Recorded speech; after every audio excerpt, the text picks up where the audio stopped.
Wardy here. It is late night, Monday, December 15th, at the time of us being live here for our latest Mets news and rumors live edition here.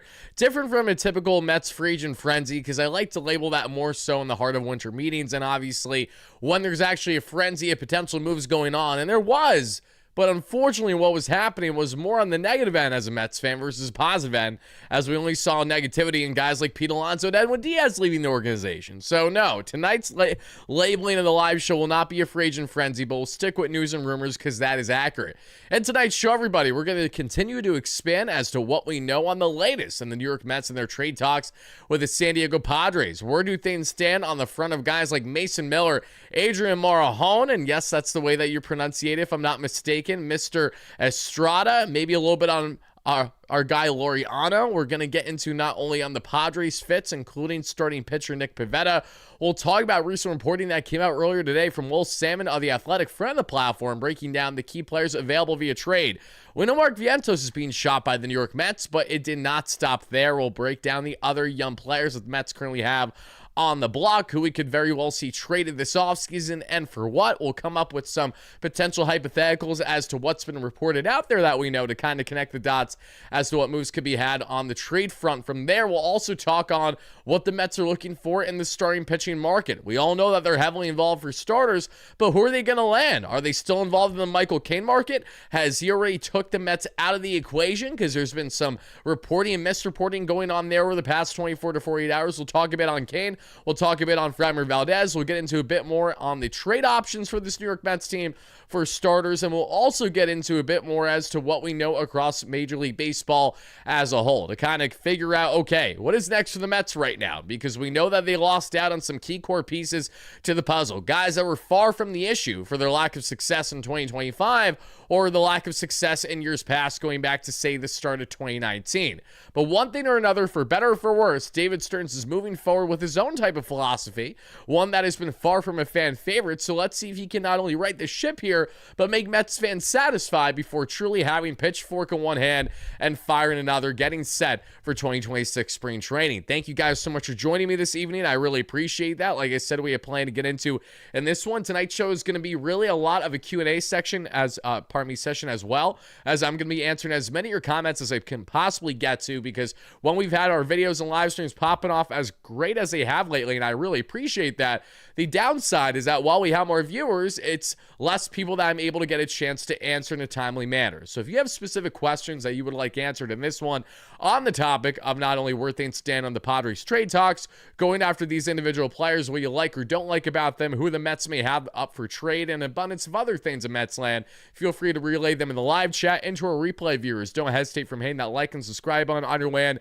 letting me know your thoughts in the comments down below. And once more, everybody, shout out to our great friend at SeatGeek that has you covered for all of your ticketing needs. Just use my promo code, that is WARDY10, for 10% off whatever you want in the ticketing space, whether that's comedy shows, concerts, NHL tickets, NBA tickets, NFL tickets, UFC tickets, boxing, you name it, all things in the ticketing space. SeatGeek, the #1 rated ticketing app in the game today for a reason, has you covered. WARDY10, WARDY10, for that way you get 10% off your next ticket purchase. Now, guys, let's do a quick roll call, and then let's continue on in the live show. We will begin today's discussion by getting into the proper information and the misreporting, if you will, by reporters and people in the space on the front of Mason Miller on where things stand, because we are an hour and a half away from the day being over. But if you listen to a lot of people that acted like that they had reporting and had a credibility behind it, you would believe that the Mets would have already made a blockbuster move today. And maybe they will. Maybe they will during this live stream. I guess we'll just have to wait and see. But I'm going to go ahead and call bluff on a lot of the remarks that were made on social media today, and we'll get into why ultimately that came about and where the Mets could find themselves should they land a Mason Miller type, who I think would be nothing short of tremendous for this Mets bullpen. And, you know, some people mocked me in my video the other day saying, oh, everyone will forget about Edwin Diaz. What are you talking about? And yes, I say that in the context of get a save in the 9th inning, but him paired with Devin Williams may very well go down to be the best 1-2 punch of a duo of a bullpen in all Major League Baseball. But again, in order for that to happen, the Mets need to land the guy. So until then, it's wishful thinking and kind of connecting the dots as to how unlikely or likely it is to land the coveted right-hander who was just traded to the Padres at this past year's trade deadline. And it doesn't just stop with guys like Mason Miller, and I cannot emphasize that enough, everybody. Adrian Adrian Morejon has been one of my favorite relievers in the National League the past 3+ years. He's been a flamethrowing southpaw that's looked dominant in doing so against the Mets and against a lot of top competitors there in the National League. We have Mr. Jeremiah Estrada, who throws gas just like Diaz. Not as polished as Diaz, but he's only 2.5, 3 years into his career, has club control until 2030. So there's a lot to like about him. Who the Mets are interested in, rather. Nick Pivetta. Some of you guys love him, some of you guys hate him, but he is most certainly a feasible option for the Mets, looking for quality innings eaten in the heart of this rotation. And when looking at Mr. Ramon Laureano, should the Mets want to add an outfielder coming off of a fantastic season, but how will they handle the big market for the first time? And also someone who had far and away their best year in a number of years, if not the best year in their entire career. Can we expect this many bounce backs, which is something that I'm going to amplify in a video that will be posted for you guys sometime in the next 24 hours on WardyMLB, but it'll be collaborated with our platform here on WardyNYM. I do MLB-wide topics there, but we have a Mets-related video that I think you guys are definitely going to want to tune in on. So, all right, guys, let's see who's in the chat here, and then let's continue on and expand more on these topics. I see a donation already. Thank you so much for that. I really appreciate that. Donations are never asked, but they're always appreciated. So to whoever has donated already, thank you so much. And as well, guys, help us get to 37,000 subscribers. We are not far away now. Once we get there, we'll be giving away a brand new Mets jersey as we do every new 1K subs that we hit here as a milestone on WardyNYM. Joe, thank you so much for the Mets membership, my friend. I appreciate that. Everybody be on the lookout. We will have a members-only live stream for each and every one of you before the end of the month. Even if that means we have to do it kind of right before the new year, we will do our best to make that happen. Be on the lookout for it. Manuel, great friend here with the $2 hollow. Wardy, hang up with Stearns already. Let's go. I apologize. I'm glad that we're live and rolling now. WrestleMan with the $2 hollow. I got a really long question if you mind answering. I don't have a problem answering, but I just don't understand why didn't you ask that question in hand with the donation? That might have been easier. Unless you're going to send me a paragraph, then go ahead. But yeah, whatever your really long question is, by all means, go ahead and relay that in the show right now. I have no problem getting to it. Buzz Talk, how we doing? Tim, we got, hey, how we doing? Great member in the chat. Thank you so much. I appreciate you. Thank you kindly for the kind words, brother. Happy to have you in here. We got Nick, great member. We got John, great member. And our latest giveaway winner. We'll be hooking up John as we get in the new year with a brand new Mets jersey or whatever player he wants. We got Donovan Smith in the chat. We got Suzuki. We got our guy Lieb in the chat. We got Mike Knight. How are you? We got our guy Peyton in here. We got our guy Mikey in the chat going up the list. Gabriel Gonzalez, how are you? Andres Rodriguez, how are you, my friend? Mr. Jan, John, and Franco, thank you so much for being in here. We got Ash Can. We got Babu, how are you? We got It's Garber in the chat. We got JTB. We got Timothy in here. Jason, how are you? Dirty Dancer, love the name. We got Camp. We got Lyndon Merez. We got PB9. How are you, great friend? Thank you so much for chiming in, a member. Avery, how are you? Yoshima, as always, great member. We got BBA in the chat, always complaining. We got our guy BC in here. Greg, how are you? Justin Vale, how are we doing? Going up the list. Matthew, Cyclone, Dave Caplitz, great friend. And Dave, I will get to the P.O. Box as soon as I get a chance to. Thank you so much for whatever you sent my way. NYC Committee, how are you? Drop 5, great member, moderator, longtime friend here. How you doing, my friend? Let's see your WrestleMan again. Let me know whatever your comment was that you want to ask away on. Usher, all you guys chiming in live at a replay. Thank you, thank you. If I miss anyone's comment in particular, please know it's not personal, but when we have north of 1,000 concurrent people in the live chat, naturally I'm going to miss a comment every now and then. Joe, how we doing, my guy? You don't got to continue to spam the highs. I saw the first one. I was just playing catch up. We got Nezzy in the chat. We got Valerie. How are you? Thank you for chiming in. We got Galaxy. We got Eddie. Great member. LFGM. You know, Eddie, I got to be honest. I feel like we have to put the LFGM to rest. I think I need to get rid of that emoji, quite frankly. As much as I love saying LFGM over the years, it kind of feels sacrilegious now to do that, knowing that Pete Alonso is no longer part of this organization. I don't know if you guys feel the same or different, but that was his slogan through and through. And until we see other Mets carry that forward, it feels wrong to say it. At least for me, it does. So I'm going to just stick with LGM for now and let that be that. Let's see here. Yes, Rory, get rid of it. Yep, I'm with you guys on that one. And again, all good things come to an end. You know, I understand that we still have the iconic saying going back a number of decades now on the following, which is you gotta believe. But with the exception of that saying, I think this LFGM, as awesome as it was, needs to be retired. And I think we need to start some type of new movement, hopefully, that we get next season, that a new player that the Mets acquire start. Maybe something Soto starts, maybe something Lindor starts. Either way, I think it's in the best interest all around if we do something different there. Hey, Wardy, I was the one with the big monitor watching on here again. Oh, thank you so much, Aiden. I appreciate you, brother. Happy to have you. We did get Polanco. That is correct. I'm very happy that we got Jorge Polanco, if I'm being transparent. He was a very nice pickup, and everyone that I've talked to that's either a Mariners fan or just a Jorge Polanco admirer is certainly was, oh my God, Mets got themselves a playoff hero, and they did. Absolutely clutch player. Let's actually do a very small and smidge and quick segue on Jorge Polanco for a second, everybody, because there's one final thing I want to say on Polanco outside the fact that the Mets lucked out by Polanco's father residing in New York. That was the key factor as to why the Mets were able to sign him, on top of giving him a comfortable $20 million AAV across 2 years. So making a pretty penny, more than what I'm sure the small market Mariners were comfortable doing.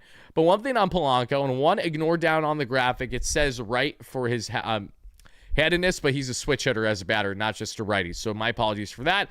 Polanco batted above 800 from both sides of the plate that we saw this past season for the Seattle Mariners. But with runners in scoring position, he batted over 300 with over 900 OPS. And with, again, 2 outs, runner in scoring position situations are late and close in the ball game, he was 400 average, 1,100 OPS. Polanco was a prime definition of a guy who stepped up in the clutch. He also had a over 800 OPS in innings 7 through 9 this past year as well. So he provides a lot of what you're looking for from a clutch gene of a veteran, a guy who thrived from both sides of the plate that we saw on the offensive end, and someone that will hopefully enter the fold for the Mets more at DH, God willing, than what we see at first base, because he doesn't have any first base reps under him at all. Hopefully that's the direction that they go down with him, getting more DH reps, because him as a switch hitting phenom there, I don't think that's a bad thing at all. You also have to bear in mind how low the bar is. They're at position for the New York Mets. I mean, again, when we think of the years of having this universal DH, which has not been on, and the Mets doing far from maximizing said position, they've only shot themselves in the foot with the silly platoons of the Daniel Ruffs and the Daniel Vogelbacks and the J.D. Davises and the Dom Smiths and the, to a degree, Sterling Martes and Jesse Winkers. It'd be nice if they actually had some stability there. I know some of you guys say this feels like Eduardo Escobar. No, but this should be an upgrade from Eduardo Escobar. And this is not a slight on Eddie, but there should, God willing, not be a steady drop-off in production from Polanco in the way that there kind of really was right away with Escobar. Escobar thrived in the batter's park half the year for most of his career in Arizona. Before then, I believe he's in the White Sox organization, among others. But Polanco, in contrast, dominated in a very pitcher-friendly ballpark. He had it over 800 OPS, actually north of 1,000 OPS, if I'm not mistaken, there in Seattle last year with a 288 batting average. On the road, he still had a respectable 250 or so OPS on the road, but a guy who actually thrived at home with a great loyal fan base, and also thrived at home when that is a very hard park to play in as a batter. Unless you're the big dumper in Cal Riley or the fantastic and flashes J-Rod, there hasn't been a whole lot to be happy about as a collective offense in Seattle. But Jorge Polanco has been this one certainty of someone who stepped up for them greatly, of course helped surpass them to get to the next round of playoffs. He was a walk-off hero for them, hits not 1 but 2 home runs off of Tarek Skubal. Clearly you're doing something right if you're having that kind of production in the clutch. So that's all I have to say on Jorge Polanco now, but definitely impressed with everything that he has done to this point. Now, let me get my camera focused here, and then let's go ahead and talk a bit more on Will Sammon's reporting today and connect that with the players you guys see beside me, Mason Miller, among others. Give me 1 second, folks. Okay. All right, everybody.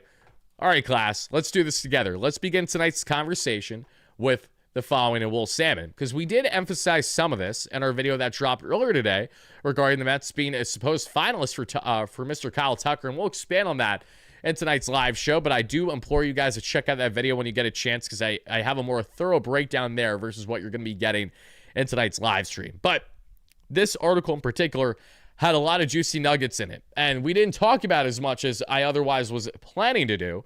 So let's go ahead, let's circle back, and let's break down a bit more as to what Will Sammon of The Athletic had to state regarding the New York Mets. As he posted the following, what's next for the Mets, attempted to answer that question here, which contains reporting on who they are open to moving, a new player profile they're considering, and possible bullpen scenario. And when we go into this piece from Will, which you guys can check out its entirety whenever you get a chance to do so, he does go on to highlight how the New York Mets, are involved in multiple markets, as we know. Also, New York is eyeing another bat, league sources said. It would be surprising the Mets didn't supplement their outfield. Such an addition may or may not come in the form of a star player, though, to be determined. Like anything else, the jury's still out. Are the Mets going to be able to land in certainty a Kyle Tucker or a Cody Bellinger? Or is this wishful thinking and kind of like if they fall in our lap like Alonso's market did a year ago, and that be that?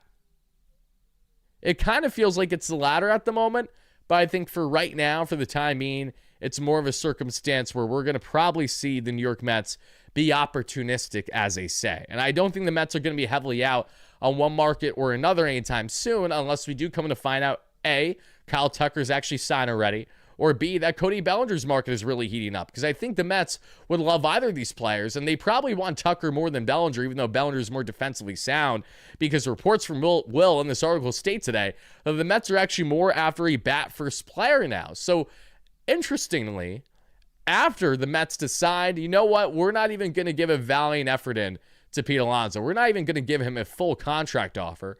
We now want a bat-first player that isn't known for their defensive upside. Again, what does this tell you about the Mets' relationship with Pete Alonso? What it tells you is, for right or wrong reason, they did not value that man at all in the same light that you would maybe hope that they would from a fan point of view. David Stearns and Steve Cohen had their foot down firm for over a calendar year that they never want Alonso back at the term that he was looking for. And clearly the Mets having that flexibility at the first base / DH position was important, so much so to them that they may rather have more of a bat-first player. I don't know. Maybe did they trade away a BnazariNYM for the exception of signing a Kyle Tucker? Because that's definitely more of a bat-first player, but I will preface by saying that even though Kyle Tucker's bat-first, he's not a massive liability defensively. He was in the 25th percentile in outs above average this past year, yes, but he's someone that you know can handle the corner really without an issue. He has very solid arm strength. He has above league average arm strength and quality arm value. Those are things that we have seen Nimmo lack at times, so what has felt like a noodle arm, or his lack of defensive range there in the corner as well. So one way or another, the Mets are in the market for a bat, and it appears to be more of a bat-first player. So it does also appear that the New York Mets are not planning to replace Pete Alonso in the way that maybe some of you guys want, in the sense of, okay, we lost Alonso, now ideally we need to find someone at first base that can supplement all that power. No, it appears that the Mets are going in a route that's more of either a platoon, where they have Polanco split time with someone else there at first base DH, or they go down the route where instead of it being first base DH with Polanco, maybe Polanco gets mainly DH reps because whoever they bring in at first base is either more defensively sound with solid offensive upside, like a Wilson Contreras that the Mets have been in trade talks with over the past week. One just have to wonder, are the Mets out of that market now, though, after landing a guy like Polanco? Not entirely sure, but them going down the route of more of an offensively minded first player is also telling that the direction that they're trying to build the team is to spread the wealth. Meaning that the Mets want to make themselves more fundamentally sound collectively as a core, while also building offense where they're not losing drastically the power that they had as a top 5 offense in baseball on paper last year, and a team that, if I'm not mistaken, was top 3 in home runs. So the Mets had a lot of offense to provide, even though it felt at times Jekyll and Hyde, especially throughout the chunk of the summer, really until August on, when they were finally competent with runners in scoring position. It only took Eric Chavez all year to finally get his act right before he was inevitably canned.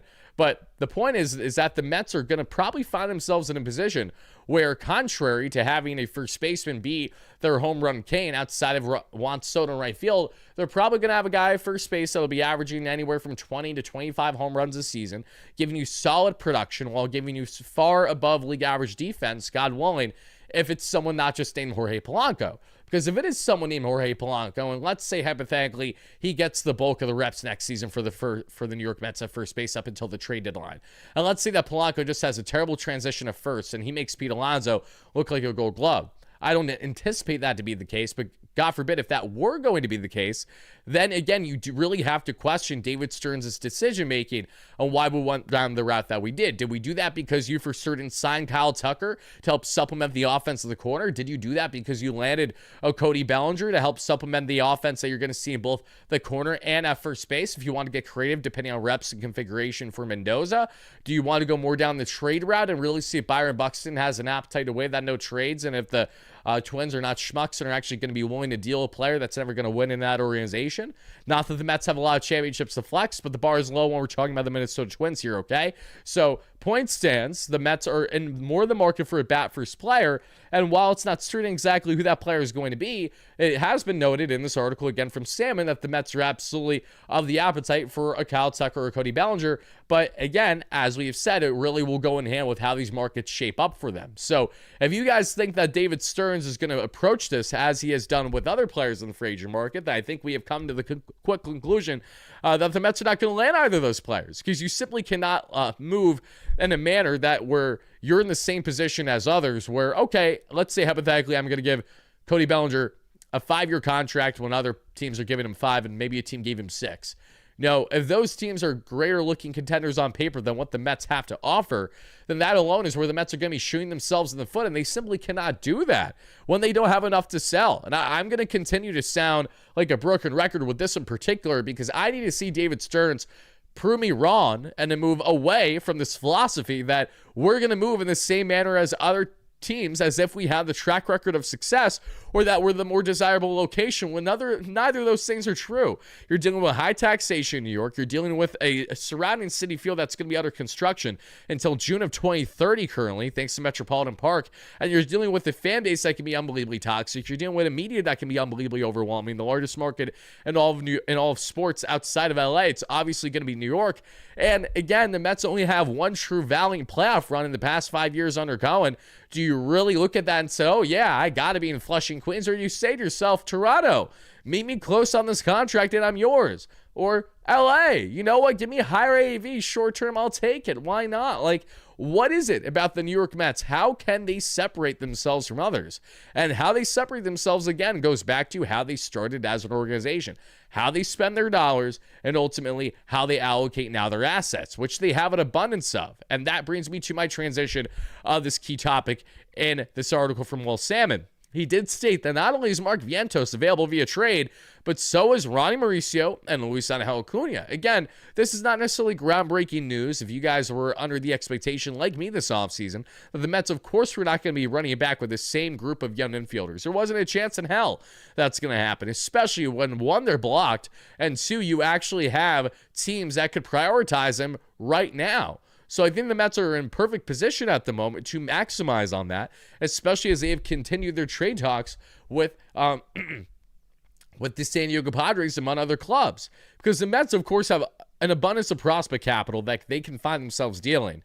But what's also true is that separate from the prospect capital, they have MLB-ready talent that has yet to break out because A, they're not given daily opportunity, or B, because they really just don't have a fit on this team, which is why they don't have the opportunity. It's not as much that they're not a good player as it is that the Mets are just deep in certain areas that you can't justify trying to play Acuna over Lindor, for example, which Will Sammon and others did refute in the media today, that there isn't a chance in hell that Lindor is going to be traded. It's almost like we knew that, and it's almost like all this Lindor trade talk started because of silly stuff on X, which I've told you about over the past calendar week. I literally know the guy who started this all unintentionally, but I digress. I do want to hear from you guys. Which player out of the three would you guys like us to first have a conversation about? Because we're going to talk about Mauricio, Acuna, Vientos, and the value or lack thereof that they may have in a potential trade with the San Diego Padres. So which player would you guys like us to talk about first and then go on from there among those three? And Vientos, Mauricio, and Acuna. Whichever name is the most commonly stated in the live chat is what we'll start with. We'll break them down, and then from there we'll get on to the other topics tonight.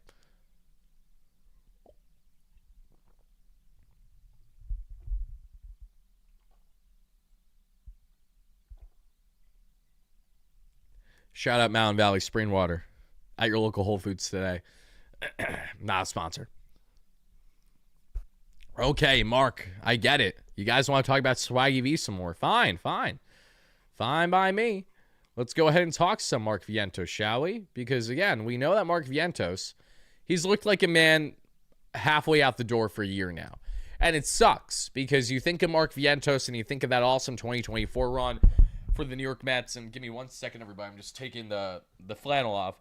And you think about how valuable he was in the clutch with runners in scoring position down the stretch in the second half. Yes, he was defensively incompetent at times, but it didn't matter because he was a home run king, and he was hitting bombs for days, even against the Phillies in those big games in Philadelphia. Like Vientos did so much in his first rookie year under the wing of JD Martinez, which cannot be understated. That definitely went in hand with the levels of success that Vientos had that season.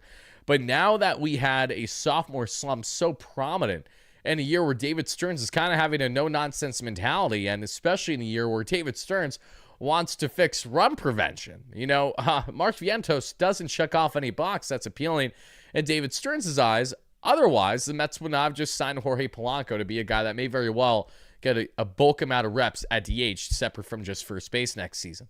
It's more clear by the second that Mark Vientos has little to no fit on this roster. So what is best for Mark Vientos and his trade value? It's something I've been pondering a lot because, yes, if you guys did not see, Vientos is officially repped by Scott Boras. So if you guys didn't think that Mark is now going to prioritize he himself and his career, if he wasn't already, he most certainly is now because he's a Scott Boras client. And all the power to him. There's nothing wrong in that. Never said there was. But the New York Mets are more than likely going in a direction that is not going to have Mark Vientos being a logical fit of this roster. If that is the case, then I'm really curious to see how they make it work, because right now it just feels like he's further boxed out, the same way that McNeil feels further boxed out. And yes, Vientos is planning to play for Team Nicaragua that we're going to see in the 2026 WBC. He can technically play for Nicaragua. He can also play for Dominican Republic, and he can also play for Puerto Rico because he has ties to all three countries. He's spoken on this in the past, if I'm not mistaken. But nonetheless, Vientos had a sophomore slump, 17 home runs, 61 RBIs, left quite a bit to be desired. There's still a belief out there that Vientos is given the right opportunity and given daily reps at DH solely that he could really thrive in being that bat-first mentality of a player that we're looking to see. And I like Mark Vientos. I like Swaggy V. There's a lot of things I've liked, and I've followed him throughout his entire career since high A. So, this is a guy that, like Alonso, but to a lesser degree, has been a key fixture in my fandom and as someone who's been covering the Mets for a living the past 5 years now. And it's kind of a shame to see a guy now entering his age 26 season and the Mets kind of look like they're already giving up on him. But I also understand in the sense that you don't want players on your team that bring such little defensive value. It's been abundantly clear that that's a route that the Mets don't want to go down. And if they want to go down a route where a guy has a lack of defensive value, they at minimum want someone that's versatile, where if they need to be a backup shortstop, third base, or second baseman, they can do that. Cough, cough, Jorge Polanco. So Vientos is one of these guys that the Padres, I feel like they could find room on their roster for. I'm not saying it's a guarantee, but it feels like that there's definitely a spot. Because as we go ahead and take a look at the roster for the San Diego Padres, and we're going to look at not only how Vientos could be a fit, we're going to talk about Mauricio, we're going to talk about Acuna, and then we're going to break down more on those Padre trade targets. From there, we'll get into more on the free agent fits of Tucker, Bellinger, and the pitching. We'll wrap up the show by talking a bit on guys like Michael Cain, Framber Valdez, etc. If there's anything else that's new and noteworthy to have a conversation on, we can gladly do that. I know we have donations that we will get into shortly, everybody. We will get to those donations as soon as we're done breaking down these three young infielders for the Mets that are now officially on the trade block, even though, again, it doesn't take a rocket scientist to know that the Mets are going to be having these guys available via trade, obviously. I know there's no truth to Mauricio for Matsui. It's just something that a Padres fan on X is trying to chef up for the sake of getting some traction. That's all it is. Nothing more, nothing less. It was funny, though. I saw that earlier, and I had the initial same reaction. I was like, who is this? And then I quickly realized there was nothing to worry about. But as you guys can see, if we look at the depth chart for the San Diego Padres, let's take a look at specifically their infield. Because right now, first baseman is Gavin Sheets. Third baseman is Manny, obviously. But DH is Tirso Onalalas. Oh, I can't even say his name. I probably butchered that miserably. Tirso is not someone that I'd anticipate is going to be the DH to begin the year for the Padres. But just to double check, he's a 25-year-old lefty bat that got a cup of coffee last year and did nothing. He had a very good season at the AAA level. And let's see here, 82 games. He had 10 home runs, 63 runs scored, 57 RBIs, a 289 average, 384 on base, and a 450 slug. But he's been in the minors for a little bit now.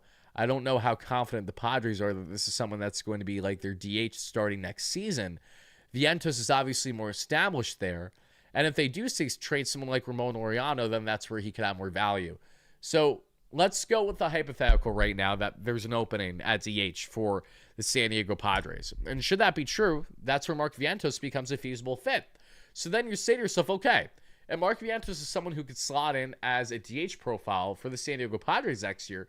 What would the Mets get in return for someone like him? And this is where I think you'd have to be creative and smart. If you're David Stearns, I think you would logically have Vientos as part of a bulk package, meaning that if you trade him to the Padres, which I know Vientos would love, because hey, who doesn't love San Diego? Seriously, if I was him, if I didn't know where I was going to be traded, and you find out you're getting traded to San Diego, things could be much worse. You got gorgeous La Jolla that you can enjoy. You got nice downtown that you can enjoy. You got, of course, Pacific Beach you can enjoy. You, of course, also have the Gaslamp District that you can enjoy. There's a lot of things that are so nice about San Diego as someone who's been there a couple times now.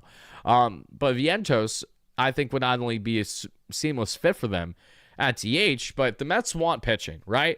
And they're not going to get Ramon Laureano in a swap for Vientos. But pitching-wise is where things could get interesting. What would the appetite be for the San Diego Padres to trade someone like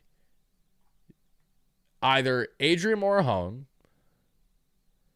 or Jeremiah Estrada, and the Mets give a bit more? And I'm not saying that it would cost just Vientos for Morejon, because you'd have to give up more than just Vientos for Morejon. But I'm trying to say this in the context of contract statuses. Because Morejon's in the final year of his contract. Estrada isn't a free agent until 2030 like Vientos. So in that sense, they would be a feasible flip. However, Estrada has more immediate present-day value than what Vientos does, because Estrada's coming off of a very good year for the San Diego Padres, in which he pitched just like Adrian Morejon, 77 games and 73 innings to right around a 3.5 ERA.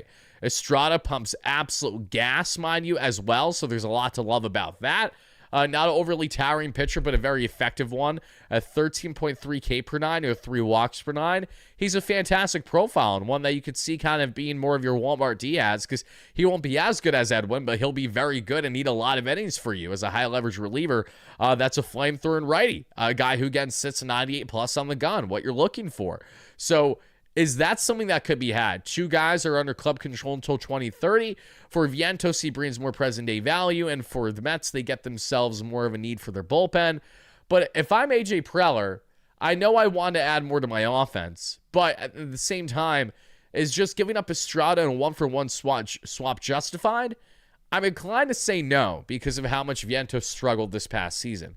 So let's talk about if it wouldn't be someone like, Jeremiah Estrada, what about Adrian Morejon, while also pairing Vientos with a prospect that's more enticing for the Padres, or someone that can bring them current MLB value, but not a whole lot? Like, this is interesting because Morejon is a pending free agent. I would imagine the Mets would do their best to re-sign him because he's a fantastic southpaw that throws absolute gas. He'd be such a great fit for this team. I feel really confident and say that Morejon, again, I've been saying, has been one of my favorite lefty relievers that we've seen for a little bit now. But he has the moxie on the mound. He pumps gas. He doesn't have an absurd K-to-walk ratio, but he's just a guy that, again, is going to be flame-throwing as a southpaw. Well, the Mets don't currently have that as a bullpen option. When you look at the Mets bullpen right now, they have A.J. Minter, who just celebrated his wedding, so congratulations to the Mentors.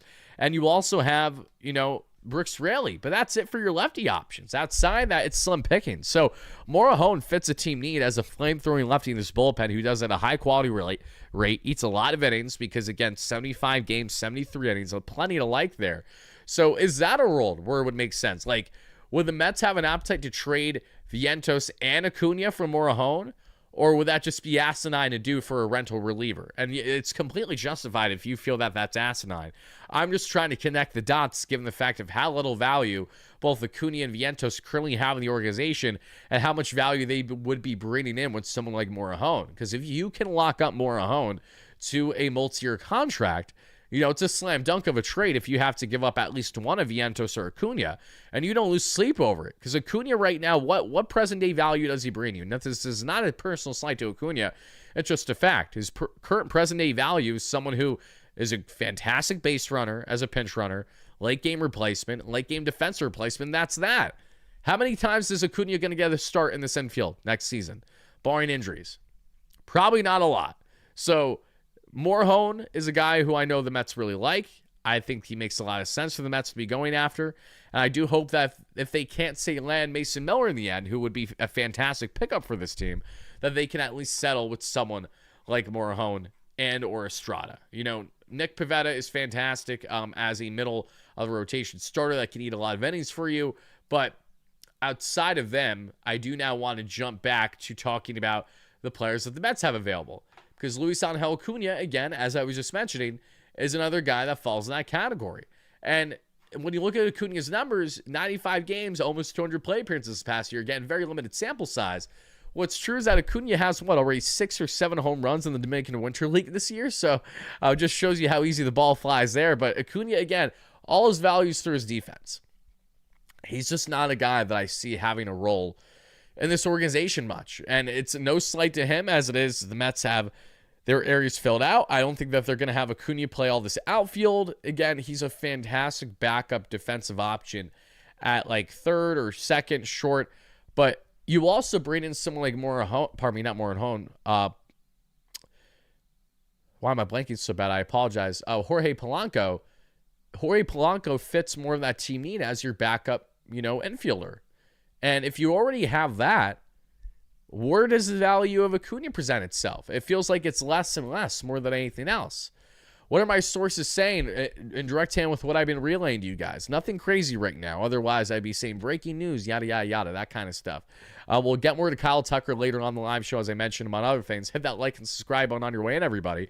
But Acuna is one of these guys that I think that if the Mets just find the right price for with the reliever, that's fine. Like, I really don't think that we need to be focused on it more than that. Acuna should bring some value of a relief pitcher in return for this Mets team. And for what he's brought to the team and what he's expected to bring to the team, regardless of his club control, I think that that's more than palatable going into 2026. Because the Mets are just not going to run it back with all these same guys. It ain't going to happen. So outside of Acuna, the one man that there's a lot of controversy with right now is the following. And that's Ronnie Mauricio, okay? We love Ronnie Mauricio. I love Ronnie. You love Ronnie. I've been grateful to meet Mauricio twice already in his young career on both that spring training and an amazing day. Had really nice interactions with him both times that happened.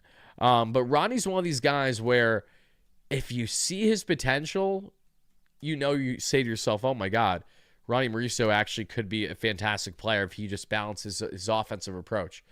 But I look at Ronnie Mauricio and I see someone who is not going to find the balance in their offensive approach until either they're traded or until that they wake up and realize that they're not a switch hitter.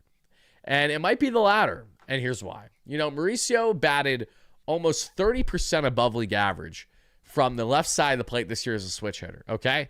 From the right side of the plate, he was well below league average. So Mauricio's value has always been batting from that left side. And I have said this for at minimum 3 calendar years, and I will say it again. Ronnie Mauricio is best suited to go down the Cedric Mullins route. And no, I don't mean to be scared of your own shadow when you're playing in Flushing, Queens as a New York Met, the way that Mullins certainly did down the stretch this past year. What I'm referring to is Ronnie Mauricio's fair ability to bat well from the left side, but stay true to the left side. Cedric Mullins began his career as a switch hitter, and it wasn't until about 4 seasons ago that Cedric Mullins finally woke up one day and realized, I should stop trying to be something that I'm not. So he stopped being a switch hitter, he committed fully to the left side, and he went on to have a breakout, if I'm not mistaken, 2021 season or so. So that is something where if if Mauricio can now focus solely from the left side and not have this confliction of trying to be a switch hitter where it clearly does not look like it's a great idea. He's never looked great from the right side. Even in the minor leagues, there's been a lot to be desired.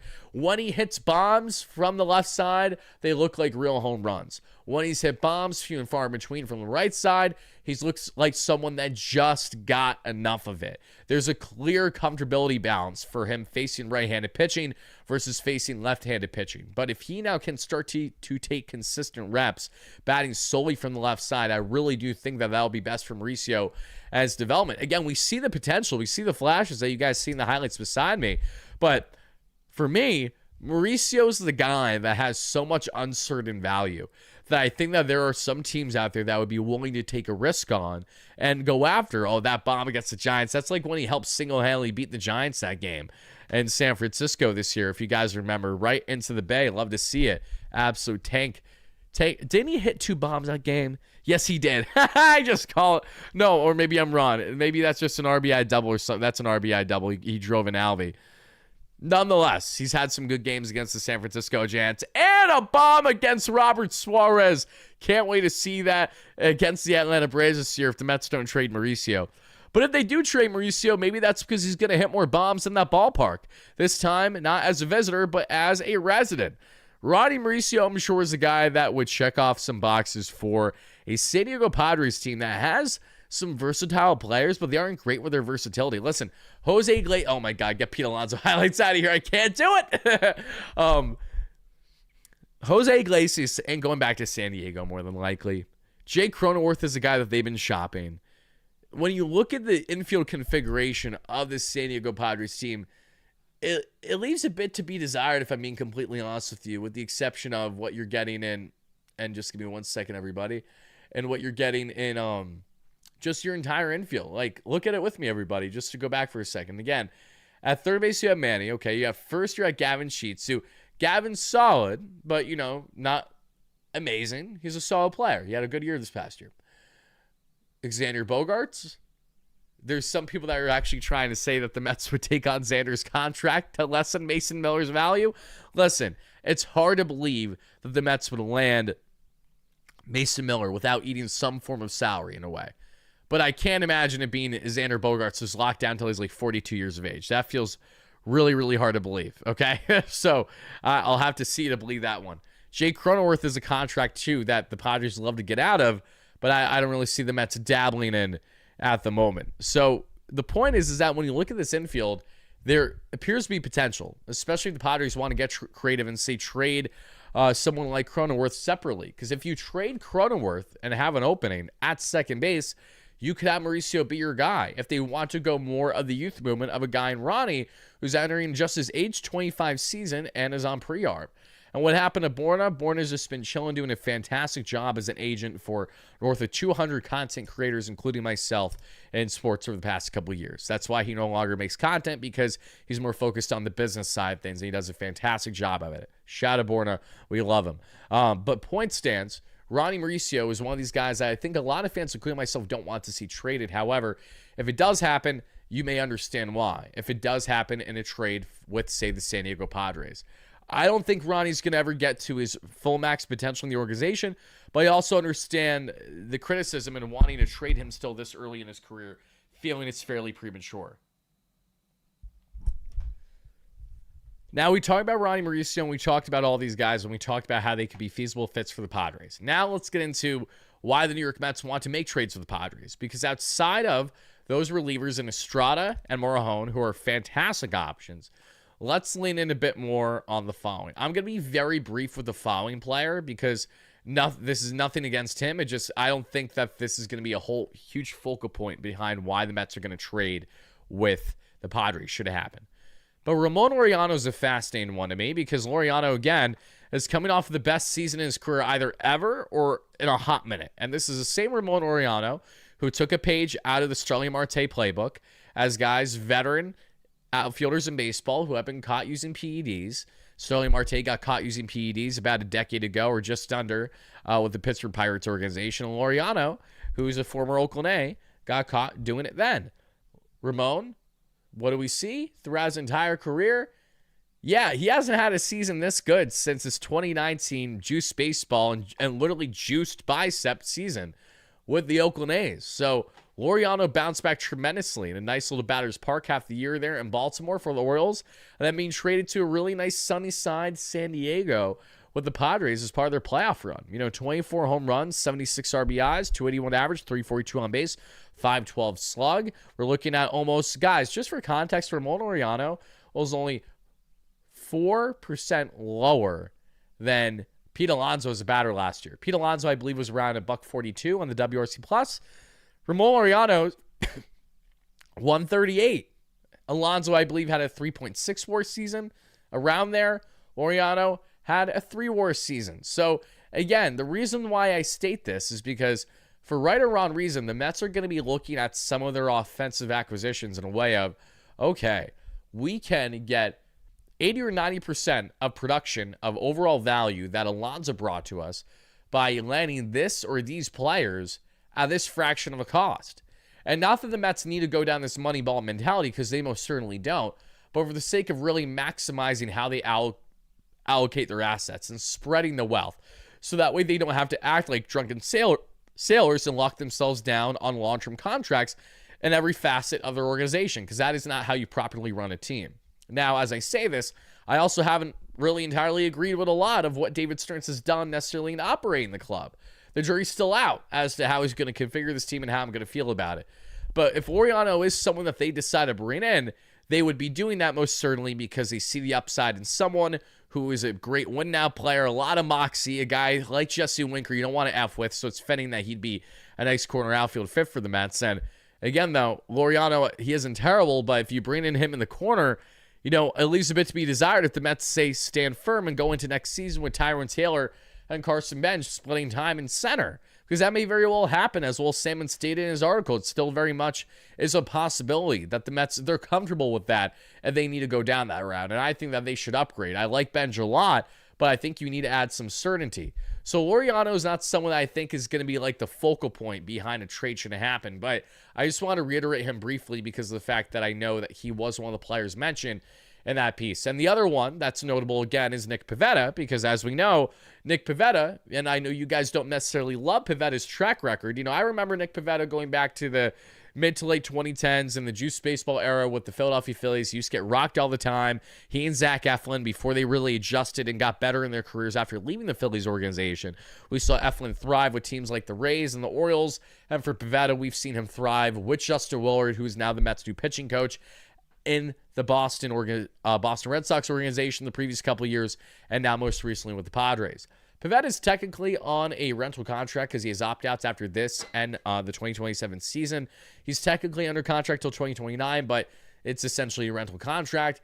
But he's provided the innings, and that's the most appealing thing about him, as well as how nasty stuff can be when he's right. Now, he has fluctuated his production a little bit, but he is coming off of a season with a sub-3 ERA, a 3.95 expected ERA, so he did have some luck on his side. But it's the innings. You look at Pivetta in 2022 with the Red Sox, 179 innings. Then it went down to 142. Then it went down to 145. It went down to 142 in 2023 because he was utilized as a starter and a reliever. He was even utilized in closer roles sometimes because the Red Sox were so desperate at the time to throw him in every situation imaginable. Then his final year in Boston, 145 innings and a 3.5 expected ERA, and that is really what kind of separated himself. But this was far and away the best and most productive year that Pivetta has had as a pitcher. He had almost 4 WAR as a pitcher this season with 190 strikeouts. The next best season he had was a 2.8 WAR season, going all the way back to 2018 with the Philadelphia Phillies.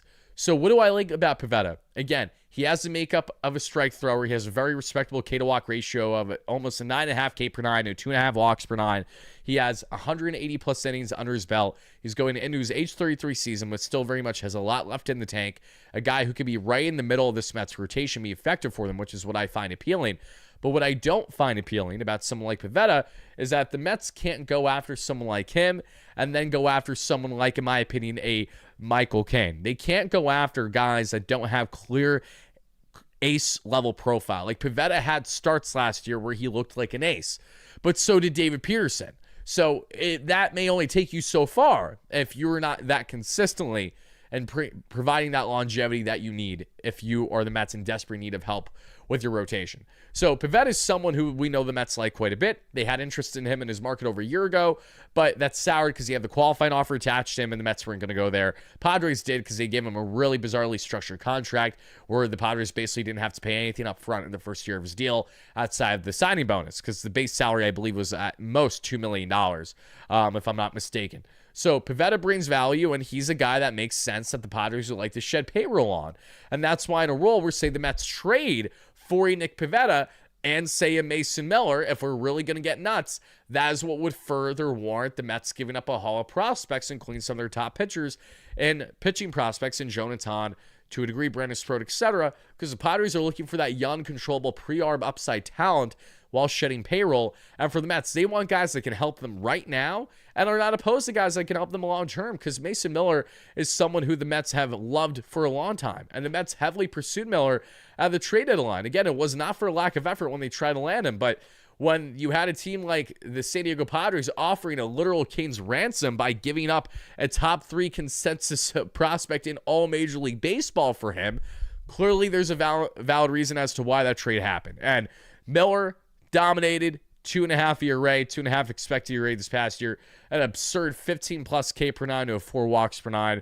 Flamethrower that sits 101 on his fastball and tops 105, 106. He's just actually unheard of. He's unreal. And he brings all the attributes that you want in a dominant closer or reliever that could have upside to be transitioning into a starter again, should he wish, with club control until 2030, the route that the Mets could go down if, again, they want to get creative and really pull off a blockbuster. Because, again, if you guys look across the land, if you look at the Brewers, if you look at the Cardinals, if you look at all these teams in baseball, what team makes most sense for the Mets to give up a haul of prospects for? Tarek Skubal would be fantastic. I don't disagree with you. But as Will Sammon stated in his article, the Mets appear to have their eyes set a lot on next year's free agent market with the pending CBA, meaning that that could be a notion that the Mets will not trade for a Skubal, a Peralta, etc., because they don't want to give up those assets when they may very well just go absolutely bananas, go crazy for them in the free agent market. We'll see if that works or not. Jury's still out. I think it's in the best interest for the Mets to trade for starting pitching this offseason instead of just signing them. But if you can get creative and sign and trade, then I don't hate that idea either. But Mason Miller would not only check off so many boxes for the Mets as a perfect back-end option to pair with one, that being in Devin Williams, but he's also someone that it would not require McLean. And let's just make that abundantly clear, okay? As talented as Mason Miller is, there is zero role where the Mets would trade someone like Noah McLean for him, because that would be counterintuitive as to why the Mets would even be trading for a guy like Miller and others in the first place. It's part of a win-now stage. You don't trade guys to help you in a win-now stage, both short and long-term. In the process, give up quite literally your best pitching option in your rotation imaginable. Like, that would be the most counterintuitive thing on the planet. So no, that'll not happen. And yes, I am aware about the McLean stuff from his interview. We can actually transition to Nolan here in a second, everybody, and then we'll get on some more topics regarding Kyle Tucker, Cody Bellinger, your donations, and a lot more. So I do want to ask you guys, though, out of Mason Miller, Adrian Morejon, Nick Pivetta, Ramon Laureano, and Jeremiah Estrada, if the Mets were only able to trade for one or two of those 5+ players, which ones would you hope the Mets land in the end? Let me know in the live chat. Go ahead and spam it, which players you find most appealing. To our 1,000 concurrent viewers, please smash that like and subscribe button if you haven't already. Help us get a north of 450 likes at some point watching live or on replay. That would really mean a lot. I will gladly get to those remarks from Noel McLean and about that outing here in just a second, everybody.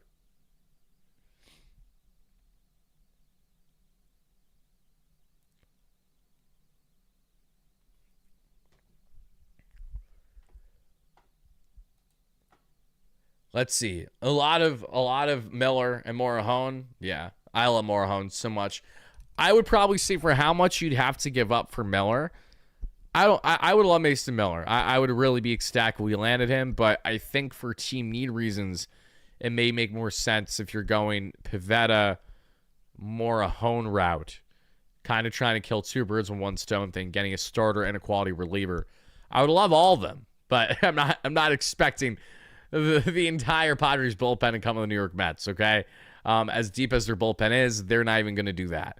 And it's kind of crazy knowing that this bullpen had Robert Suarez in it last year. And the year before that, had Tanner Scott in it before they had Mason Miller, but they added Jason Adam with him. Like, kind of nuts. Like, give credit where credit's due. Padres have had a lot of success. It's been heavily backed by their dominance in their bullpen. And the Mets clearly would like to take a page out of that playbook from A.J. Preller, among others. And this is the same David Stearns, mind you, who had one of the most, on paper, lopsided immediate trades in MLB history for relievers by basically dumping Josh Hader to the Padres when he was the GM of the Brewers for a bulk of assets that didn't amount to anything for the Brewers. However, one of the key assets that they acquired, which was Ruiz, the speedster at the time, was part of a trade that then helped them land William Contreras, which was important and was pivotal. So some things worked out, but still, we know Preller and Stearns actually have a rapport and connection from when they've traded in the past. When they have done this thing where the Padres have acquired the reliever instead of the Mets trying to land it, it initially on paper did not work out in Stearns and the Brewers' favor. However, it didn't age as bad as it looked because, again, Hader didn't last in San Diego long, and that was that. But let's now go ahead and get on to the Noel McLean comments. I'm glad someone brought that up because I wanted to mention them earlier. But yes, Noel McLean did an awesome exclusive interview that you guys can check out on YouTube with Pitching Ninja. For those that don't know Pitching Ninja, he does a fantastic job doing great pitcher breakdowns on the daily. He does a very good job in that. And he did a nice little sit-down interview with Noel McLean talking about his pitch scripts. He also has an interview coming later on in the week with Jonathan. So head over to Pitching Ninja on YouTube or on his socials, and you guys can check out that stuff. But let me show you some of the clips from those conversations in particular, and then we'll get on to more of our topics tonight, everybody. All right, here's Nolan. Look at this stud. You can think of the thumb as like a gas pedal on what you want to do. First inning. My sweeper, once again, like my hands are going to be screwed one day, but like, I mean, I'm torquing on this ball so hard, like my knuckles will turn white. So I kind of line up on the inside of the seams right here, and then like almost corkscrew my hand in. So once again, like this thumb is doing pretty much all the work for me. And I could probably throw it without the pointer finger on, but I do like having it to almost kick that axis a little bit better. But yeah, that's the sweeper. And I mean, it kind of varies game to game. Like you can think of the thumb as like a gas pedal on what you want to do. Like sometimes if it's popping out, you can ride the thumb up, or if you want it a little bit harder, a little shorter, you can get the thumb further down. But I just do what's comfortable in the bullpen that day and let it ride. I want it to be kind of straight horizontal, right on that zero line. If anything, a little bit lifty tends to play a little bit better. So I just found like the farther back I got on the ball, I was able to corkscrew in, almost think curveball to keep a similar tunnel and just rip the crap out of it. Hearing that, I'm not going to lie, scares me to death because you're just thinking of how that's going to impact his elbow and everything. Because what inevitably happens with a lot of players that get Tommy John, it happens usually one of two ways, like the common ways. And the common ways is you're either A, throwing absolute gas and your body just cannot physically handle it, especially if you're someone that is around like 5'11" to 6'1", like a Spencer Strider type. You're far more vulnerable because you don't have as much truly of a frame to work with. And that can be a problem, like Jared Jones with the Pirates, for example. Or B, and this is more in reference of what I'm concerned with Nolan, is when you have these really, really tight pitch grips of horizontal movement pitches, of pitches that have a lot of break, a lot of bite, and a lot of spin, you're putting so much pressure on those fingers and those tendons that does naturally circle back to your UCL. So this is not something that we should hopefully have to worry about as soon as next season or whatever, but just bearing in mind, McLean's under contract for the next 8 to 9 years or so. Solid chance he's probably going to have TJ at least one of those times throughout his tenure. So God willing, he does have it more down the line because Nolan, in similarity to DeGrom, was very much a late bloomer in who he is as a pitcher. You know, Nolan was drafted as a two-way player and was a fantastic fielder and was a really good hitter there out of OSU. Teammates with Carson Bench, Mets' top outfield prospect, as we know.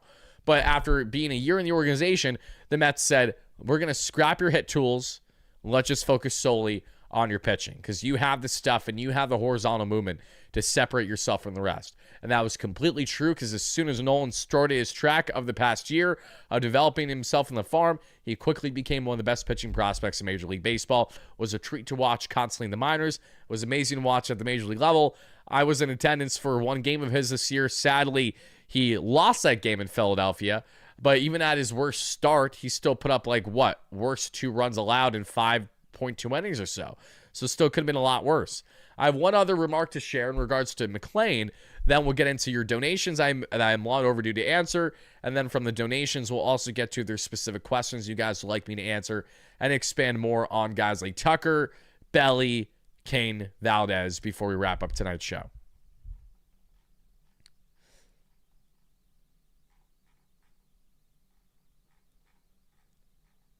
Apologies, everybody. This thing has to glitch on me because I'm not allowed to have nice things, apparently. Okay.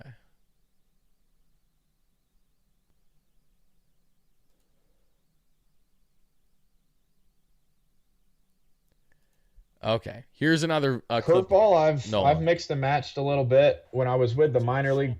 Hold on. Let's go to the actual video of this. Because I just show you the gas pedal, but now let's show you the curveball. Bit when I was with the minor league ball. I mean, I don't know how versed I guess the audience is. AA and down throws a different ball than AAA and up. So, which is complete bull, mind you. The fact that he has to deal with that, just complete different variations of baseballs as he's developing in his career, is an utter joke. Shout out to Major League Baseball for being terrible in that regard. When I was with the minor league ball, I was just right in this horseshoe, which is where some guys, I think Brash throws his sweeper in there. You can really see how jacked up that middle finger is on that one. But I'm thinking to the front of the ball with this. And then once I got to the big league ball, it had a tendency to pop out a little bit more, and I would miss like these lazy arm side misses. So then I just went to where I could go straight along this horseshoe with my middle finger and hook in. And it would still give me on this side of the ball this seam to pull on with my thumb. So like I could throw it like with my finger straight up. Obviously, I don't want to do that and just show the whole world that I'm throwing a curveball. So I really just hook in there, and like this finger's just kind of along for the ride. So I try to cut the ball in half on everything I'm throwing, to where I have 2 seams to work with, the one on the top of my hand and one with my thumb. You look like that is torqued in your hand. Like I'm seeing it, and the ball doesn't have a choice but to spin really fast. Yeah, and that's kind of what I'm trying to do, is to where like almost like getting this grip sets it to where my hand can't get out of position for the curveball. So like all I have to do is throw this as hard as I can to an extent, and like it's going to be in the right slot to do a curveball action, and it can't pop out. What grip pressure are you using, you think, like on a scale of 1 to 10? I would think that's pretty close to a 10.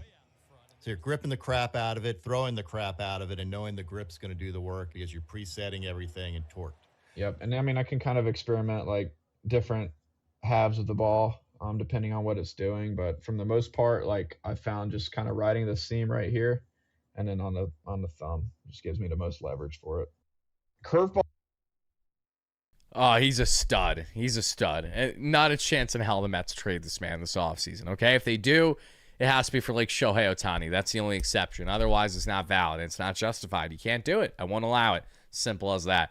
He is throwing wiffle balls. It's awesome. And especially when he gets the horizontal sweep with his sweeper and other pitches, it reminds you of Ottavino, but even in a more sharper fashion a bit. So and that drop on his curve too is it's a hammer. It's nasty. It's fantastic stuff. But all right, guys, enough of drooling over our hopefully long-term ace for this Mets organization, Noah McLean, formerly known as Cowboy Ohtani. Let's now change our direction and focus into a bit more as to the other players that the Mets have been connected to this offseason. And let's start here, and I'm going to be a little bit more brief because I'd like to answer comments regarding this player. I'm going to answer a donation or two quick, and then I'll talk about him. But I definitely want to know from you guys just right now, what is your palate on the topic of Kyle Tucker in particular? Do you think that Kyle Tucker is at all realistic for the New York Mets? Or do you think that the Mets will have, an opportunistic route there and maybe offer, a good amount of AEV, but on a shorter-term deal that Tucker just says, yeah, no, thank you. I'm okay. But thanks for the offer, though, to show that the Mets had interest. Like, This is one I've been debating with a lot because I know the Mets are in his market. I know that they're more involved there than what we previously had believed. And there is the belief that the Mets are a finalist from the reporting that we broke down in our video that you guys, again, could check out separate from this one. But are the Mets currently positioning themselves where this is why we traded Nemo? This is really why we wanted to go down this route, because Tucker is our prize in the end, and we want to add now 2 of the best outfielders in baseball in the same outfield and land the best outfielder in the market in back-to-back years? Is that really something that's going to happen? I'll be ecstatic if it does, because Kyle Tucker is one of the best players on the planet when he's healthy and right. That's not an understatement. He's a World Series champ for a reason. He's brought so much both on and off the field for the Astros. He won a World Series without a cheating scandal against the Phillies a couple years ago. He's been an MVP caliber player. It just, for Tucker, feels like one of these guys that something needs to go right for the Mets, and that's where there's already a red flag. You know what I mean? Again, I don't think I'm the only Mets fan that feels that way. And I say this because I'd much rather be more on the cautiously optimistic route. And then if the Mets really do land Tucker in the end, I can act like a kid in a candy shop, like, oh my God, it actually happened. Because otherwise, I'm not entirely sure how I need to feel on that front currently. Let's see here, everybody. Darren with the 8 months. Thank you so much for being a great member. Hit the like and subscribe button for WardyNYM. Oh, thank you kindly, my man. I appreciate that a lot. Thank you. Thank you. Hell yeah says with a $5 holla. Is there a world that the Mets can trade and get Miller and sign Skubal next year? It's hard. Oh, wait. Is there a world where the Mets trade and get Miller and sign Skubal? Yeah, I think that's definitely a world. I would say that's more of a realistic world if the Mets were to trade for Miller. Because if you trade for Miller, you're more than likely not going to be able to land Skubal as well this offseason, because the assets that you would have had to give up for Miller would probably overlap with what the Tigers would look for in a trade for Skubal as a rental. Do you think if we don't get Belly or Tuck, we go after Robert Murakami? Good question as well. I think Robert is completely separate from the Belly or Tuck pursuit. I don't think that one goes in hand with the other. I could be wrong on that front. But I also think that the Murakami stuff is interesting because he needs to sign by December 22nd. We haven't really heard much in his market, so things are naturally going to just have to pick up this weekend leading into the weekend.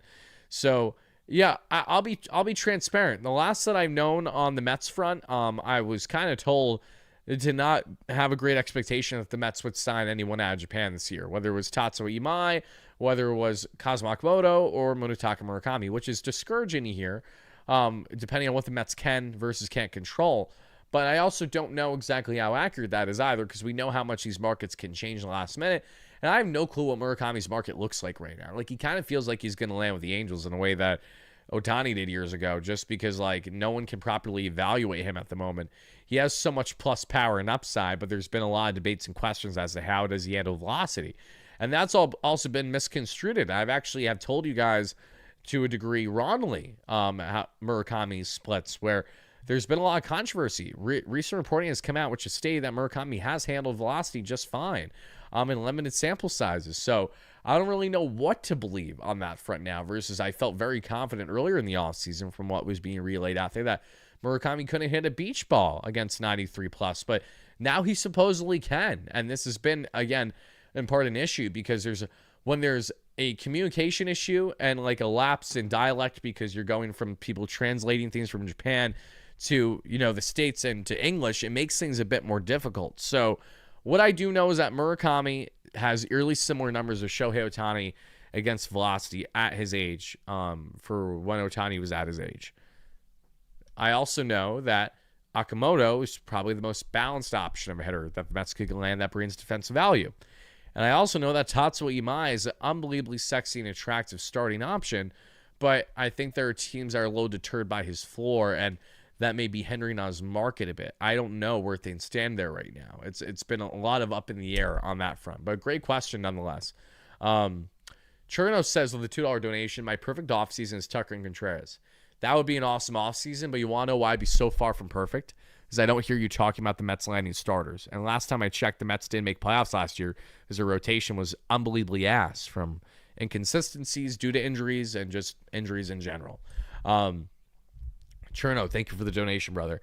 Contreras will be really nice. I have a feeling that Contreras is not going to happen just because Wolf Salmon keeps reiterating in his pieces Polanco's value is someone that will be utilized at first base.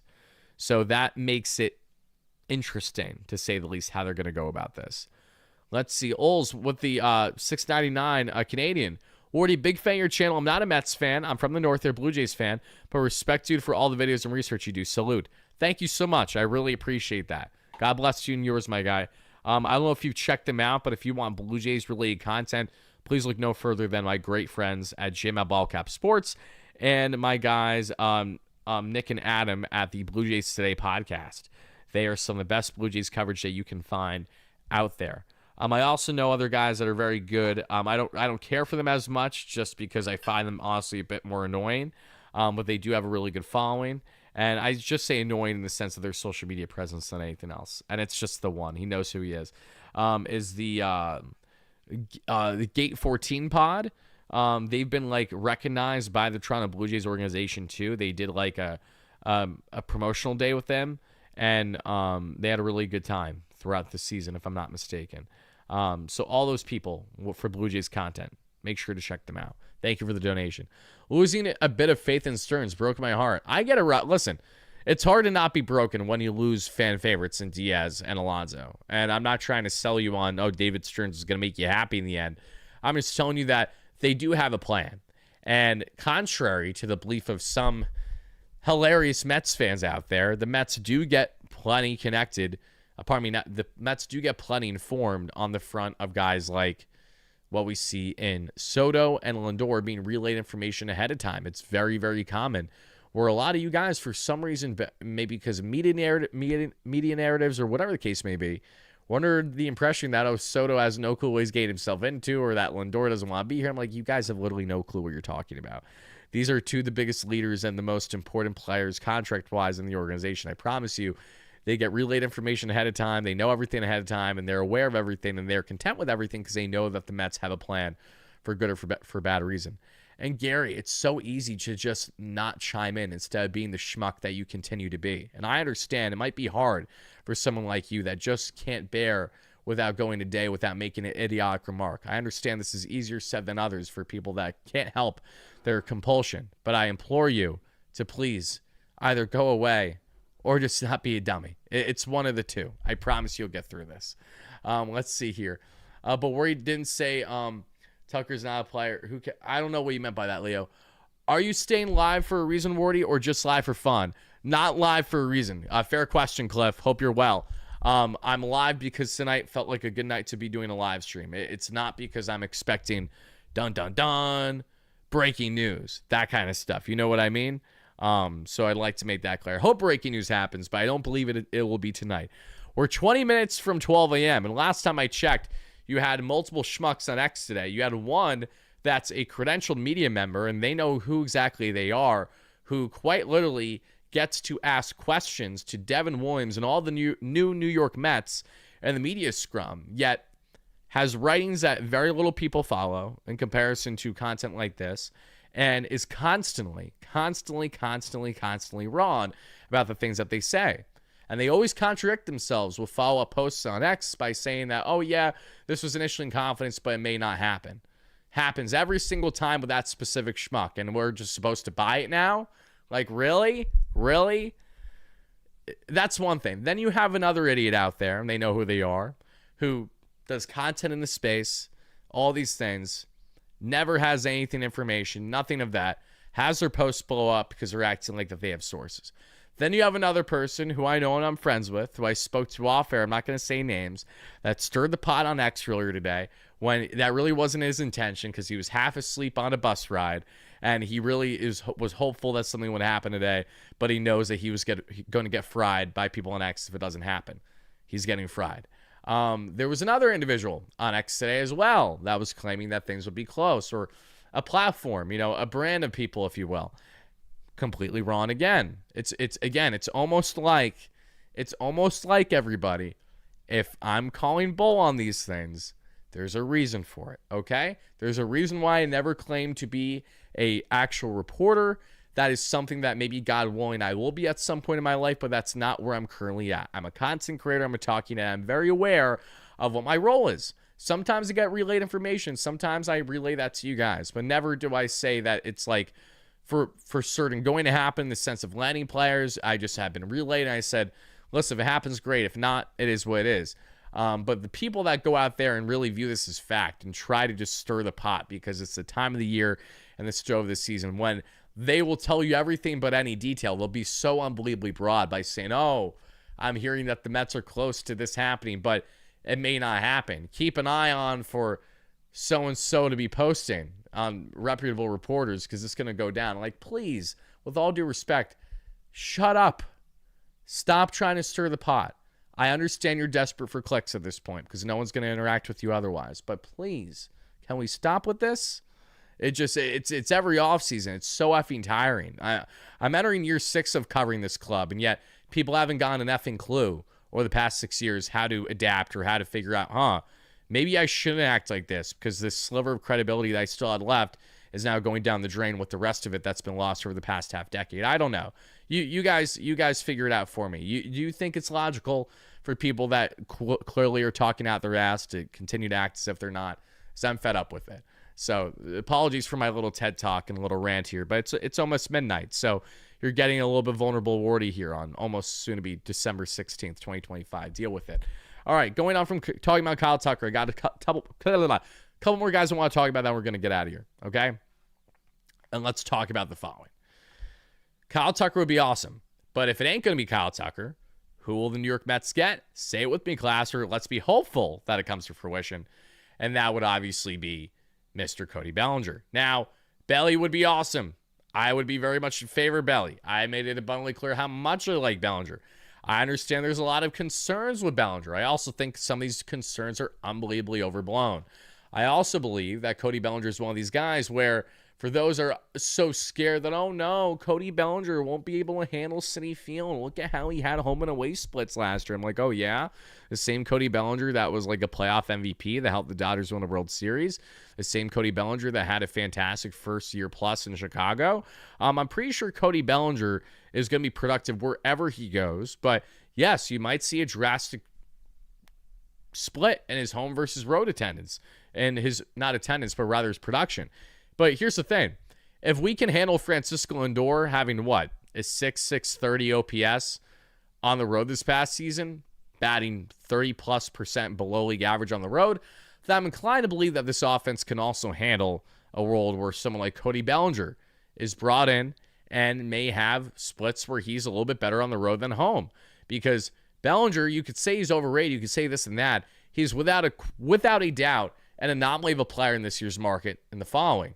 He's unbelievably versatile. He's a plus defender in left, center, right, and first. He's someone that brings championship pedigree, really, really good team morale, great clubhouse character, someone that, again, has been in every aspect of big market and handled it without a problem, winning, high stake, high pressure, high stakes, no problem. He has done it all. He checks off kind of every box, especially a guy who just handled the New York market, something that I know is very appealing to David Stearns on wanting guys that can handle New York in particular. He has everything that you're looking for in Bellinger.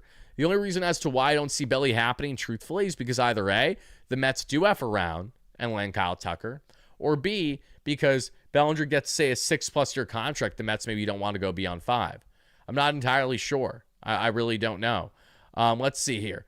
Cliff, I appreciate that a lot. You don't got to pay to have me on or anything like that, but just try to reach out because if I'm being transparent, the likelihood of that happening anything sooner than until after the new year is slim to none. My schedule is unbelievably swamped right now, and I'm actively trying to find time to make it work for other people that have wanted me on, that I've had them on the to-do list for already, that I actually may be doing a segment with a friend of mine in the Mets space later on this week. So to be determined. Thank you so much for that donation. Just try to reach back out to me, as I said, as we get into the new year, and we can go from there because things are going to be very hectic for me for the remainder of the holiday season. Trying to balance this and my home life and the kiddo. I don't have... Beforehand, things were tough balancing as is because I was just trying to figure out how to slow down the grind a bit while being, just me, myself, and I.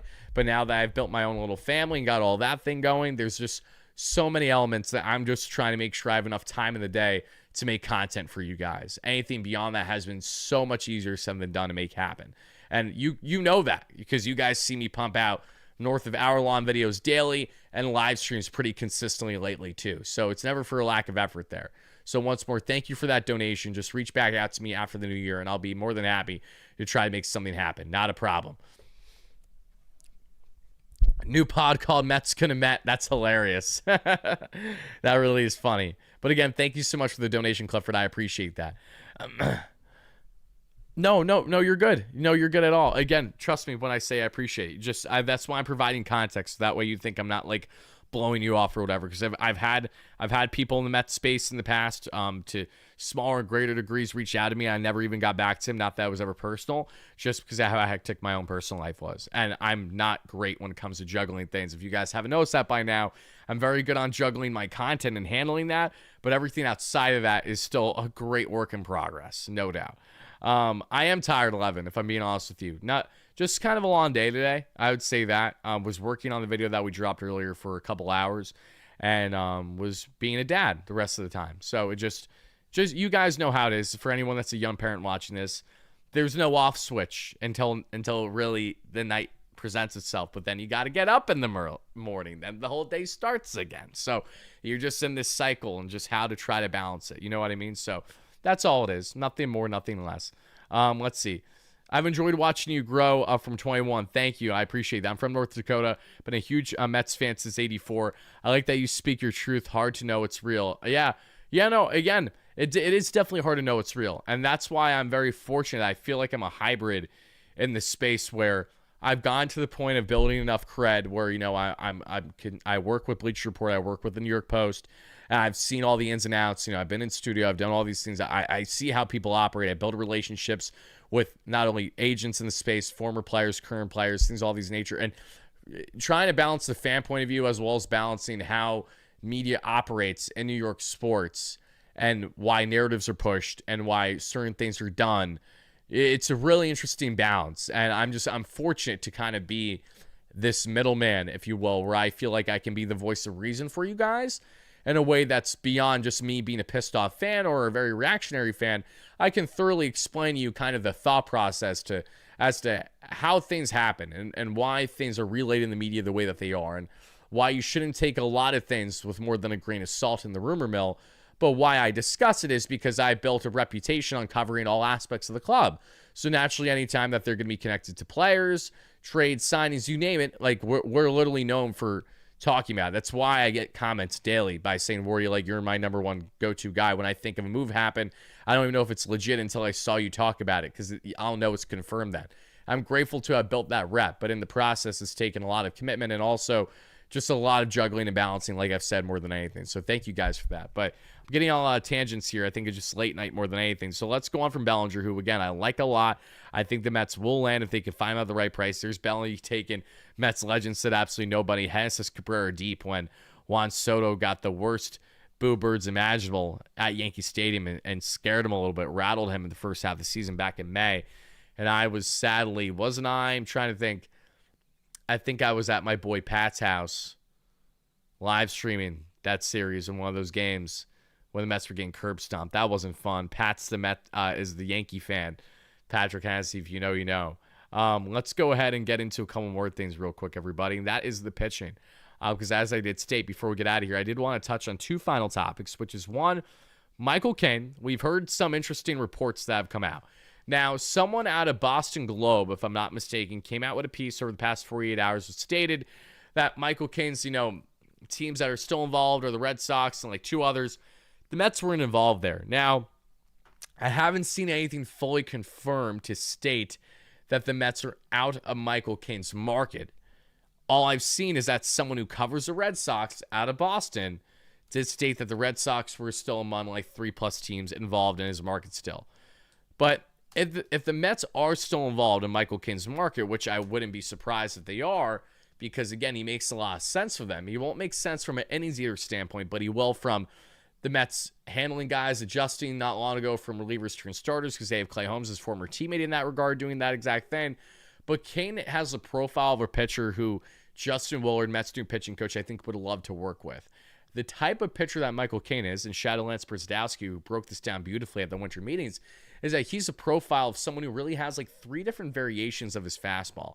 And those variations of his fastball is what's really led to his success, as well as obviously his off-speed and breaking pitches. So Cain is one of these guys who I really think that the Mets go ahead and land. They're looking for someone who has major upside that can get back to providing the chunk of innings where he provided 170 plus for the Padres in 2024. His 2025 numbers aren't as sexy when you look at the expected numbers, but that's because he dealt with an injury-plagued season. If Kane was fully healthy, I don't think that there would be much of an issue there. And I really think that he would be a great pickup for the Mets if they land him on, say, a Shaman structured contract of, say, 3 years, anywhere from 55 to 75 million, and then you go from there. But you just got to make sure that, again, if you land someone like Michael Kane and all the upside that he has, that you don't land him for the sole purpose of him being your lone guy for this rotation. You have to land Michael Kane for the thought process that you're still going to land someone else that can be a quality innings eater for you and someone who has ace caliber upside. And the Mets decide not to do that via trade, which would kind of feel crazy, knowing that Peralta's out there, knowing that Skubal may still be available. It appears that increased likely that he's going to be traded. Got to make sure it's not the Dodgers, right? So if the Mets don't land one of those guys via trade, who makes logical sense for this organization at the right price? And what I can tell you in confidence is, and I told you guys this going back weeks now, but you guys didn't want to believe me. But I'm telling you, his market is not looking overly great at the moment. He has teams involved, but I don't think he's going to get the years that he wants this time around. You know, and maybe I'm wrong, because listen, I was saying that same shit about Alonso, and he proved me wrong because the Orioles got desperate and threw him a contract that even the Red Sox weren't going to go to. But all this is to say, Michael Kane makes plenty of sense if you land a Michael Kane while also pairing a Michael Kane with a profile either the same or as similar as Framber Valdez, because you want to land someone that has clear ace upside. Not that Kane doesn't, but Kane doesn't have the track record yet to comfortably flex and say that he does in confidence. Valdez has that, and he will have that for probably at least the next 2-3 seasons at minimum. If Valdez's market falls more in the category of 3 to 5 year window instead of the initial belief of 7 year, the way that we talked a couple weeks ago on how Hector Gomez had us thinking that, oh, we were going to land someone like him, for example, on a 7-year, $200+ million contract. I don't think that's going to happen. But Valdez, who's had close to 200 innings each the past couple seasons, sitting right around a 3.5 ERA with a respectable almost 9K per nine and 3 walks per nine, 4-WAR season. This is the kind of guy that, again, is going to start your season for you on opening day and also begin playoffs for you. He's a World Series champion, knows what it takes to win, did it against Phillies a couple years ago, just like Tucker. And hey, the Mets after round and signed Framber Valdez and Kyle Tucker for their team next season, I would lose my effing mind, because they would be landing champions, knows what it takes to win, and be clear upgrades for their rotation and for their outfield configuration. That's how you do it. But, and this goes without saying too, in order to at all put yourself in the same category as a team like the LA Dodgers, you have to make a big boy moves. And landing Valdez would most certainly be a big boy move. The same way that landing a Tucker or Belly would be a big boy move. The same way that trading for some of the guys that we talked about with the Padres today. Big boy moves. The Mets have not acted like a big boy. They've acted like a scared little prissy pants in the corner because someone called them a dum-dum in class. So now they're wearing the dunce hat. Everyone's laughing at him. He's weeping. He's crying. He's got like the old school braces headgear where everyone's really mocking him. Like, I'm just using him as like, let's think of the most stereotypical, haha, pick on that kid in class, like straight out of Simpsons, okay? That's what's going to continue to happen for Mr. David Stearns of the New York Mets if they decide that they're going to at all move marginally instead of moving massively in the free agent and trade market this offseason. So before we wrap things up in tonight's conversation, what I want to make unbelievably clear for each and every one of you is that I am not going to be kissing David Stearns' ass if he does not make the proper moves for this team. And when I say proper, I don't just mean any moves. I mean by actually adding a quality, hopefully superstar talent outfielder, by actually considering an upgrade more for the infield at first base and figuring out, okay, is Polanco going to get more reps at DH, or is he going to really be more of our first base? So then who's DHing? And that's going to be the case. Who out of the youngsters are you trading in Vientos, Mauricio Acuna? Who from the Padres can you actually land? Like, there's just so much uncertainty with Stearns right now that as each day passes and as each day shows less clarity as to what's happening, because I can talk about reported rumors for days on end. I've done that for years on the platform. But even I get tired of it at some point as well. Doesn't matter if the views are popping off. I'm not enjoying the conversation because I just want to see effing action. And I know, I understand, I say this once more, I cannot state this enough, I'm aware that the Mets have done things. But doesn't mean we've been happy about all of it. Doesn't mean that we really want to see all of it happen. I know a lot of you guys wish Alonso never left the organization, yet here we are. But I just need to see David Stearns go out there and show to us exactly what the philosophy and plan is. The reason, however, why I do have a level of confidence is because Juan Soto and Francisco Lindor aren't losing sleep over it. So if they're not losing sleep over it, and I know that they have really pretty paydays to make sure they don't lose sleep over it, so that is a fair asterisk to throw in there. Having said that, though, you have to believe that the New York Mets would not have put themselves in this position unless they are confident in what they're trying to build with Stearns. For good or for wrong reason. It's just one of those things.